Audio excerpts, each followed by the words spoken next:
ഓ ഇതെന്താ വടാ ഡിന്നറിന് ഇതെന്താ മൂടി വെച്ചേക്കുന്നത്? ഏയ് ആഹാ, ഹോം മെയ്ഡ് പിസ്സയാണോ? അപ്പം എനിക്കിതാണോ ഡിന്നറിന് ഇന്ന്? ഓ ആണോടാ, ചപ്പാത്തി ഉണ്ടാക്കുന്നുണ്ട്. സ്പെഷ്യലായിട്ട് പറഞ്ഞ ചപ്പാത്തി. ഹാ ഹാ, hummus Asha's home made pizza. ഇത് നമ്മുടെ ഇവിടുത്തെ പിസ്സ ഹട്ടിനെക്കാട്ടിൽ അടിപൊളി സാധനമാണ്. ഒരു ദിവസം വന്ന് കഴിച്ചു നോക്കണം. ചപ്പാത്തി റെഡി ഉണ്ടോ? ഞാൻ ചിക്കനും മീറ്റും ഒന്നുമില്ല, ഈ അമ്മൂസും കൂട്ടിയാണ് കഴിക്കുന്നത്. ആ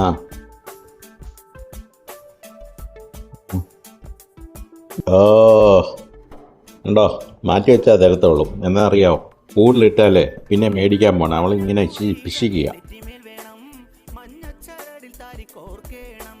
ഉണ്ടോ.